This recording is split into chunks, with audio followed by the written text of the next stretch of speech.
Okay, good morning everyone. तो basically sentences है और ग्रामर का जो भी है वो सब आपको इसमें मिलने वाला है और आप कैसे अपनी ग्रामर को इम्प्रूव कर सकते हैं, यह एक छोटा चैलेंज भी है आपके लिए। तो ये कुछ सेंटेंसेस हैं, आप इनको पॉज कर सकते हैं इस वीडियो को और इसमें करेक्शन जो होने हैं वो कर सकते हैं। ये बेसिकली करेक्शन पे एक लेसन बनाया छोटा सा। अगर ग्रामर पे आपका कमांड नहीं है तो ये आपको इम्प्रूव करेगा आपका ग्रामर। तो आप ट्राई करके देखिए।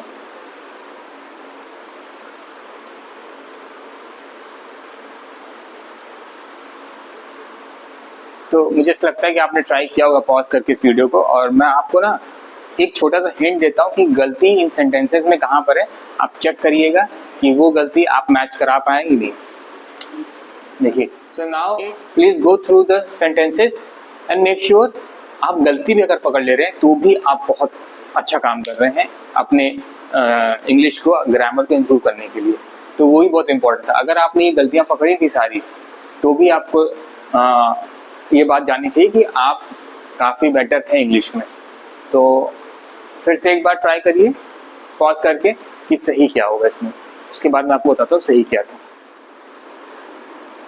आइए देखिए, हम लोग करेक्शन करते हैं इसमें। तो ये सब गलतियाँ थी और करेक्शन क्या होता है ये बता देता हूँ मैं। ये तो आप कॉन्ट्रैक्शन में लिख सकते हैं, कोई प्रॉब्लम नहीं है, कॉन्ट्रैक्शन में लिख सकते हैं इसको। और नहीं लिखिए तो कॉन्ट्रैक्शन लिखने का इम्पैक्ट पड़ता है, थोड़ा सा अच्छा लगता है, देखने में फॉर्मल लगता है, थोड़ा इम्प्रूव लगता है, थोड़ा सीनियर राइटिंग है, फॉर्मल राइटिंग, ठीक है। तो इट्स नो यूज, अब यहाँ पर it is of no use नहीं आएगा, है ना। यहाँ पर हम ऑफ इस्तेमाल करेंगे, बोलने में अच्छा लगेगा, सुनने में सरल लगेगा। हाँ, it is of no use, लोग बोलते भी सर, यहाँ पर ऑफ इस्तेमाल मत कीजिएगा। It is no use, getting होगा यहाँ पर। यहाँ जो वर्ड आएगा वो गेटिंग आएगा, गेटिंग अपसेट अबाउट इट। मतलब ये प्रेजेंट टेंस की बात है और कंटिन्यूअस टेंस की बात बताई जा रही है कि कोई मतलब नहीं, इससे परेशान मत हो सकता है कोई परेशान हो रहा हो तो लगातार वो हो ही रहा होगा परेशान। इसके बाद second, if she are late again, आप देख ही सकते हैं नाम है शी, अरे प्रोनाउन है शी, एक किसी एक लड़की की बात हो रही है। अगर वो लेट आई तो यहाँ पर आर नहीं होगा, यहाँ पर होगा is. If she is late again. अब देखिए, अगर हमने एक सेंटेंस कंप्लीट कर लिया है और फुल स्टॉप वहाँ नहीं लगा है तो वहाँ एक गैप देने के लिए कॉमा आना ही चाहिए। तो एक गलती और मिल गई, यहाँ पर आएगा कॉमा। तो if she is late again, punctuation, उसके बाद शी वुड। अब वुड क्या होता है, मैंने बताया पास्ट टेंस है, वुड नहीं होगा, इसीलिए फ्यूचर है तो विल होगा। If she is late again she will be, और अगर वो फ्यूचर में लेट आएगी तो मैं उसको नौकरी से निकाल दूंगा, है ना, ये बोला जा रहा है, निकाल दूंगा। तो यहाँ पर फायर नहीं होगा, फायर्ड होगा, ईडी, फायर्ड। तो if she is late again she will be fired, ये सही सेंटेंस होगा, ये नहीं होगा यहाँ पर, ठीक। इफ आया है, ये ना सेंटेंस ऐसे होता है जिसमें इफ लगता है, मतलब वो बातें होती हैं जो हम इमेजिन करते हैं पूरी तरीके से, है ना। हो सकता है बात ना हो आगे, हो सकता है वो टाइम का आना शुरू कर दे कल से। तो ये बात जरूरी नहीं कि हो ही सही हो, तो ऐसी बातों को ना हम टेंस में ही रखते हैं, ऐसी बातों को हम कंडीशनल्स बोलते हैं कंडीशनल्स। तो ये चार तरीके के होते हैं कंडीशनल्स, तो इनका भी लेसन हम बाद में टेकअप करेंगे। तो ये कंडीशनल वाला फॉर्म है, इसीलिए इसमें ऐसी बातें कही गई हैं। तो इसको आप ऐसे मत देखिएगा कि कौन सा टेंस बैठ रहा है, किस तरह से क्या होगा, ऐसा मत सोचिएगा। इमेजिन करिए आप आपकी कंपनी है, आप मालिक हैं, आप ऑफिस में बैठे हैं, रोज एक लड़की लेट आ रही है। अब आप बोल रहे हैं कि अगर अब ये लड़की लेट आएगी तो मैं इसको नौकरी से निकाल दूंगा, ये हम लोग बोलते हैं। तो ये एक हाइपोथेटिकल सिचुएशन है, जब हम इमेजिन करते हैं कि ऐसा अगर होगा तो, और नहीं हुआ तो हम उसको भूल सकते हैं, उस बात को कोई अहमियत नहीं देंगे। तो ये एक कंडीशनल सेंटेंस है, आप याद रखिए, मैं लिख देता हूँ।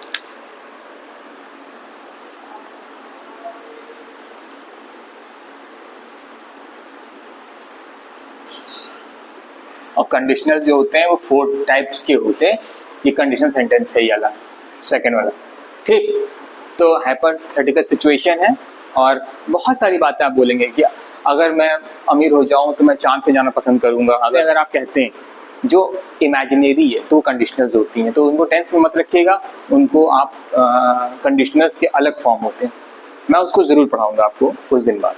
थर्ड सेंटेंस पे आते हैं। By the time we arrive show has finish. By the time we सही है क्योंकि मार्क था, यहाँ गलती है। By the time we arrive show has finish, इसका मतलब आप से सोचिए सेंटेंस क्या कह रहा है। सेंटेंस कह रहा है अगर आप रियल लाइफ में कहीं आप बोलते कि जब मैं शो के जहाँ शो हो रहा था वहाँ पहुँचा तो देखा ऑलरेडी शो जो था वो ख़त्म हो चुका था। जैसे ही मैं पहुँचा वेन्यू पे शो ख़त्म हो चुका था। जैसे पिक्चर देखनी थी, हम बहुत लेट हो गए, हमको टाइम का पता नहीं लग पाया। पिक्चर हॉल पहुँचे और पिक्चर लेट हो गई थी तो हमको लगा कुछ बच्चों की, मगर जब पहुँचे तो 1.5 घंटे में पिक्चर ख़त्म हो गई, तो 1.5 घंटा हमारा जाम में चला गया तो हम पिक्चर देख पाए। तो यहाँ वही लिखा है।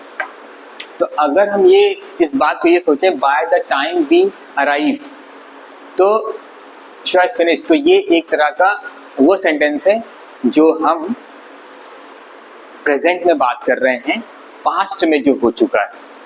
प्रेजेंट में बात कर रहे हैं, पास्ट में जो हो चुका है। तो एक्चुअली में ये एक पास्ट टेंस का सेंटेंस बना और ये पास्ट परफेक्ट का सेंटेंस है ये।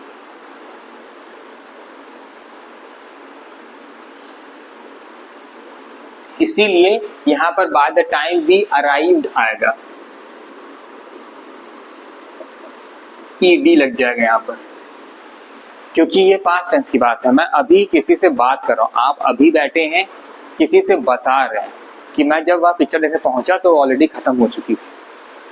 तो पास्ट, दोनों इवेंट पास्ट हो चुका है। जब आप पहुंचे वो भी पास्ट था, पिक्चर भी खत्म हुई वो भी पास्ट था।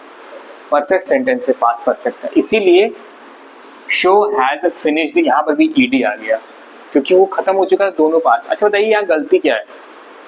हैज़ की गलती क्या है? हैज़ और हैव प्रेजेंट टेंस के वर्ड्स होते हैं, मगर यहाँ पर तो मामला पास्ट टेंस का चल रहा है। और पास्ट टेंस के लिए हम हैज़ का इस्तेमाल और हैव का इस्तेमाल नहीं करते हैं, हम करते हैं हैड का इस्तेमाल। यहाँ पर हैड आएगा, शो हैड फिनिश्ड, ठीक है, नॉर्मल वर्ड है।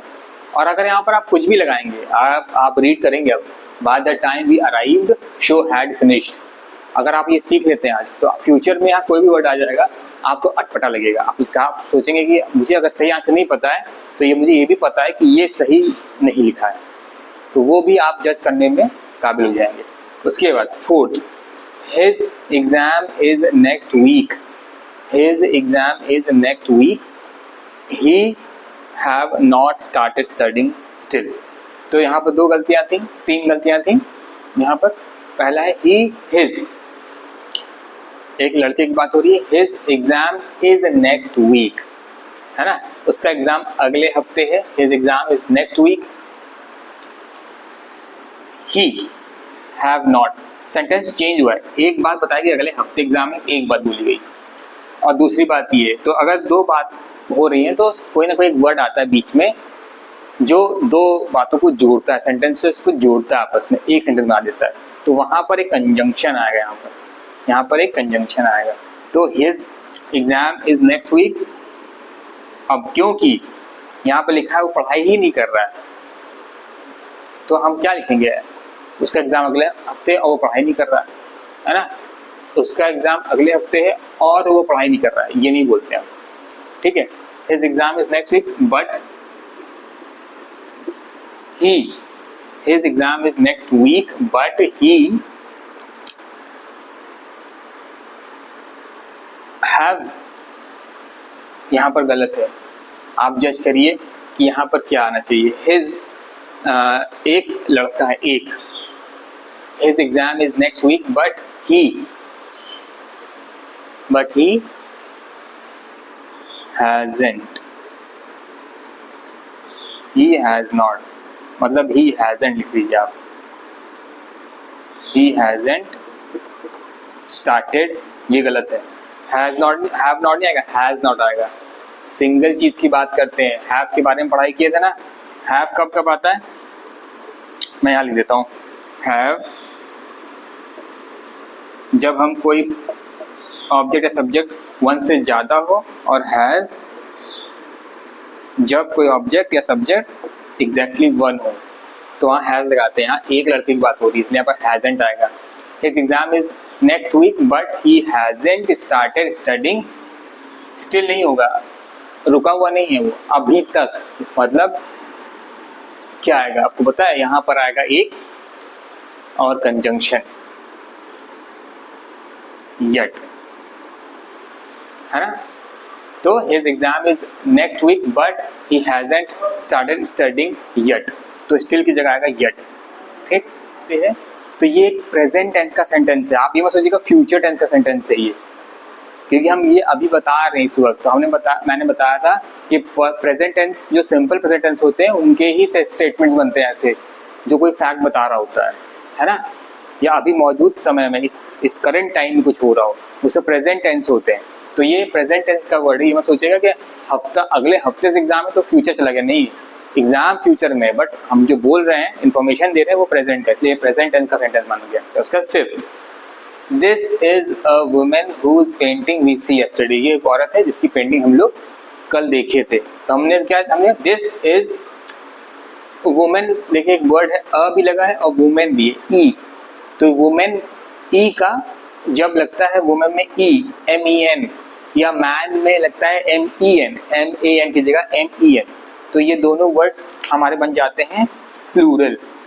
अगर यहाँ पर अ लिखा है तो यहाँ पर वुमन होना चाहिए था, सिंगुलर, एक लेडी की बात हो रही है, एन, ए आना चाहिए था, ई नहीं आना चाहिए था।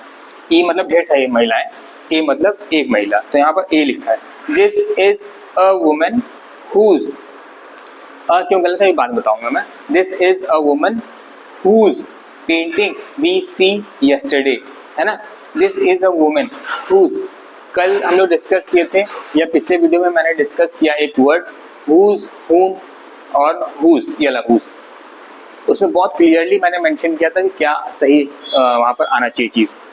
हिज, इसका फुल फॉर्म लिखेंगे कॉन्ट्रैक्शन वर्ड, हम बताया था ना, इस तरह के वर्ड्स जो होते हैं वो कॉन्ट्रैक्शन होते हैं। जब उनको फुल फॉर्म में लिखेंगे तो इट इज बनेगा, शॉर्ट में लिखेंगे इट्स बनेगा। ऐसे ही हुज है, तो हुज जो वर्ड है ये, इसको अगर हम सही से लिखेंगे फुल फॉर्म में तो लिखेंगे हु इज। तो हमने लिखा this is a woman who is painting, कोई सेंटेंस ही नहीं बन रहा है। हु इज पेंटिंग, ये एक महिला है जो एक पेंटिंग है, नहीं बटेगा। तो यहाँ पर ये वाला हुज नहीं आएगा, यहाँ पर ये वाला हुज आएगा, जिसकी, हुज जिसकी। और पढ़े तो हुम, जो, हुम जो है वो बिल्कुल अलग वर्ड है इससे, ठीक है। आप वो वीडियो जरूर चेक करिएगा, उसमें आपको यही सेंटेंस के ऊपर करेक्शन ही वाला सेंटेंस वीडियो है वो भी, और उसको आप जरूर देखिएगा। उसमें आपको ये वाला हुज, ये वाला हुज और वाला हुम क्लियर हो जाएगा। तो this is a woman whose painting we yesterday, अगर हमने देखा है मतलब बीता हुआ समय है, तो सी प्रेजेंट टेंस वर्ड है। ये बीता हुआ है मतलब ये पास्ट टेंस का वर्ड है, ये प्रेजेंट टेंस का वर्ड है। हमने जो देखा है, हमने कल देखा है ना, अहमियत हम कल को देंगे, देखने को नहीं देंगे। तो हमें देखने वाले वर्ड को चेंज करना है, ना कि इस वर्ड को चेंज करेंगे। This is a woman whose painting we saw, ये आ जाएगा सॉ, SAW, इसका पास्ट फॉर्म है, सी का पास्ट फॉर्म है देखने का। This is a woman whose painting we saw yesterday. अब देखिए दिस इज अ नहीं होगा यहाँ पर, क्यों? क्योंकि ना वो महिला बहुत स्पेशल है, उसकी पेंटिंग हम लोग को पसंद आई थी। किसी की पेंटिंग हमको पसंद आती है तभी हम उसकी बात करते हैं, या किसी का कोई कारनामा या कोई चीज़ हमको पसंद आती है हम उसकी बात करते हैं, तो वो हमारे लिए स्पेशल बनता है कि नहीं, खास बनता है कि नहीं। तो अगर कोई चीज़ हमारे लिए खास बन जाती है तो हम उसको जब बता रहे होते हैं तो उसके आगे इंग्लिश में हम लोग आर्टिकल इस्तेमाल करते हैं, बट ये आर्टिकल इस्तेमाल नहीं करते हैं, हम आर्टिकल इस्तेमाल करेंगे द, क्योंकि ये वुमन हमारे लिए खास है। उस पर्टिकुलर वुमन की बात कर रहे हैं जिसकी पेंटिंग हम लोग देखे थे। बहुत सारी महिलाएं होंगी जो पेंटिंग बनाती होंगी, मगर आपने जिसकी देखी आप उसकी बात कर रहे हैं। तो this is the woman whose painting we saw yesterday, correct sentence हो गया ये। तो आप इसको नोट डाउन करिए और इस तरह के सेंटेंसेस को बोलना शुरू करिए, रिपीट क्या करिए, आपके मिस्टेक्स क्लियर होंगे। और ना पता है इन फ्यूचर अगर आपको कोई दिक्कत होगी कि सेंटेंस में आप पढ़ेंगे आपको लगेगा सेंटेंस गलत है, तो वो तभी आपको लगेगा जब आप पहले सही सेंटेंस कभी पढ़े होंगे तो इसको आप नोट डाउन भी कर सकते हैं और प्रैक्टिस करिए।